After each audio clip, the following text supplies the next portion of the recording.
Beni dünyanın her bir yerinden seyreden vatanımın güzel ve değerli insanlarını saygı ve sevgiyle selamlıyorum değerli izleyiciler. Bugün 3 haberle karşınızdayım. Tabii ki haberlerimizin hepsi Avrupa'dan. 3 gurbetçi genç trafik kazasında hayatını kaybetti maalesef değerli izleyiciler. Üzücü bir haberim var Belçika'dan. Biraz sonra detaylı bu habere geleceğiz. Avrupa Türkiye'ye kesin dönüş yardımını tamamen kaldırıldı. Yani Türkiye'yi listeden silmişler. Bu habere de detaylı bakacağız. Ondan sonra akıl almaz bir olay oldu. Türkiye'ye giden bir araç kazaya karıştı. Aracın içinde bakın akıl almaz neler çıktı. Buna da detaylı bakacağız. İzin verirseniz şimdi bu haberleri size teker teker iletmek istiyorum. Belçika'nın Gent kenti yakınlarında Evergem bölgesinde gece saatlerinde meydana gelen feci trafik kazasında 3 Türk genci hayatını kaybetti. Devam etmeden Allah rahmet eylesin diyorum. Geri kalanlara başınız sağ olsun dileklerimi buradan gönderiyorum.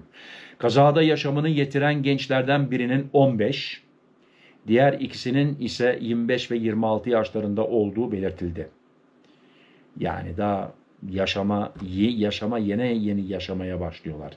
25 yaşındaki Mikail Kandemir ile 15 yaşındaki İbrahim Kaymak'ın Afyonkarahisar'ın Bolvadin ilçesine bağlı Özburun kasabasından oldukları öğrenildi.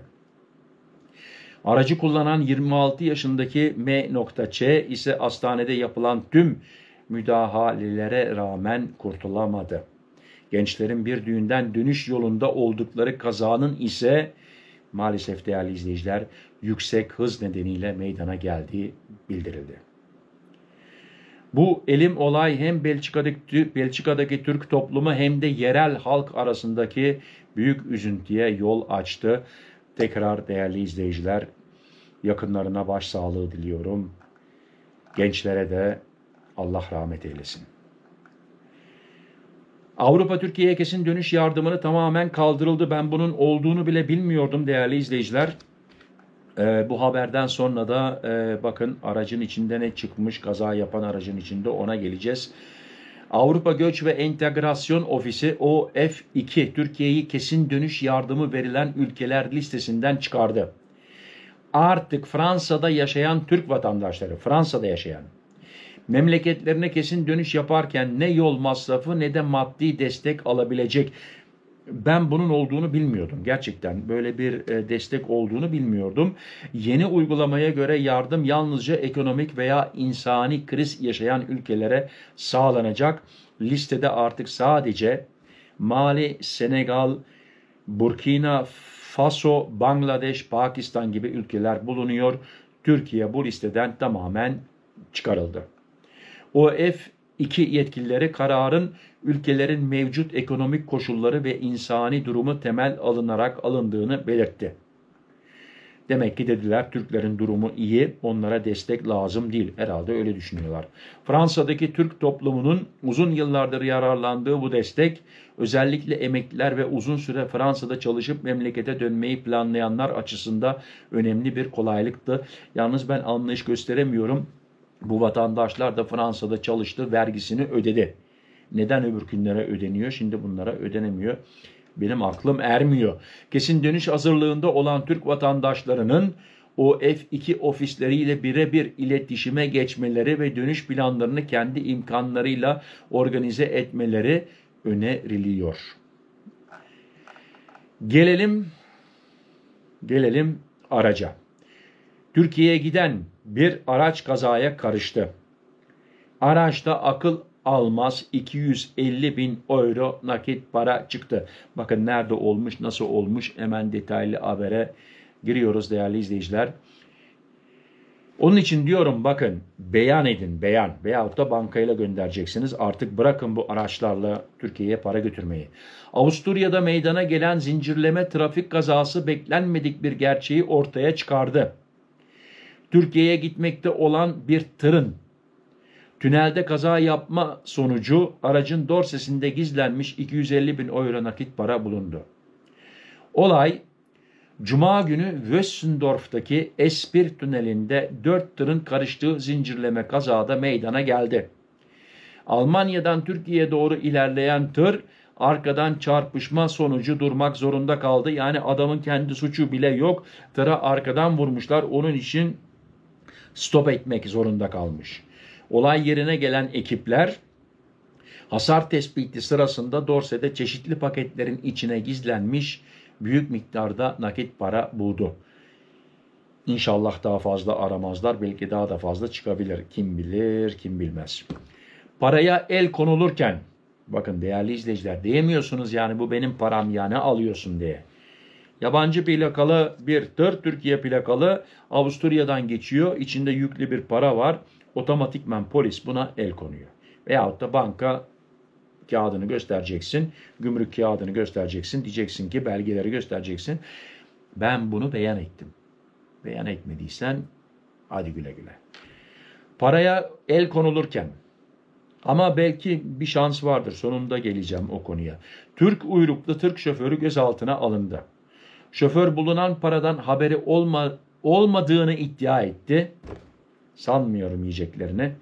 Aşağı Avusturya Eyalet Kriminal Polis Teşkilatı olayla ilgili kara para aklama şüphesiyle soruşturma başlattı.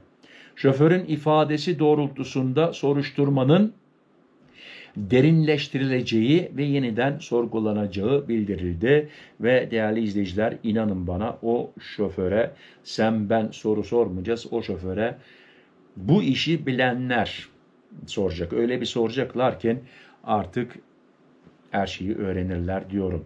O parayı kurtarabilmeleri için gerçekten değerli izleyiciler çok bir iyi avukat ve iyi bir neden göstermeleri lazım. Yoksa yani benim nacize düşüncem, siz ne düşünüyorsunuz bilmiyorum, o para elden gitti. Bana yorumlarda yazabilirsiniz. Ve bakın kaç kere videosunu yaptım.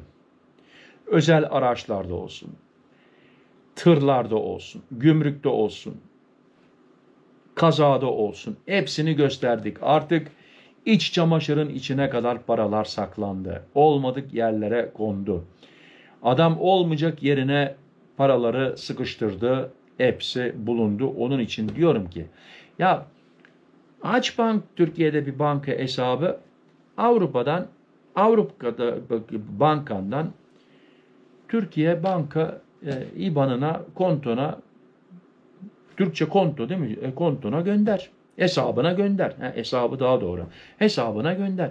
Ama tabii şimdi bana yazacaksınız, biliyorum, kara para, esrar para, bilmem ne para, şöyle para, böyle para.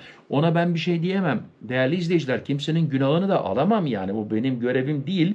Kim nasıl nerede biriktirmiş bilmiyorum. Benim çok eskilerden bir tanıdığım vardı. Ben daha çocuktum. İsviçre'de daha çocuktum. 14-15 yaşlarındaydım yani böyle yeni adam olmaya başlıyorduk. İsmini de unuttum ya. Herhalde adamcağız Türkiye'ye dönmüştür. Benden bayağı, yani babam yaşlarındaydı.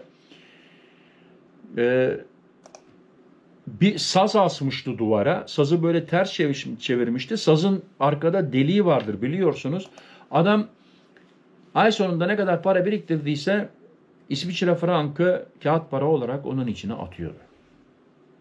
Öyle parasını öyle biriktiriyordu. Adam bankaya da güvenmiyordu.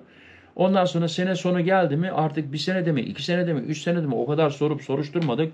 Adam parayı Türkiye'ye götürüyordu herhalde. Nakit götürüyordu. Bilmiyorum. Onun için yani demek istediğim, herkes çeşit türlü para biriktiriyor. Onun için derler ya, yastık altındaki paralar. İşte bazı yastık altında biriktiriyor. Bazı sazın içinde biriktiriyor. Yani hani böyle gitar gibi saz çalıyorsun ya düğünlerde, o sazdan bahsediyorum. Bazısı da dolabın içinde biriktiriyor, bazısı da bankada biriktiriyor. Onun için insanlar bazısı yeşili seviyor, bazısı kırmızı seviyor. Kimseye de karışamazsın ki kardeşim. Onun için kimsenin de günahını alamam. Yani ben diyemem, bak 80 bin lira yakalanmış, muhakkak esrar parasıydı. Ama tabii ki paranın 500 binden fazla olduğu zaman, ya kardeşim sen bunu nasıl biriktirdin? Yani o soruyu bir sormak lazım. Değerli izleyiciler, beni izlediğiniz için teşekkür ederim. Kendinize dikkat edin, sıhhatinize dikkat edin. Sıhhatli kalın, benimle kalın. Hoşça kalın. Murat.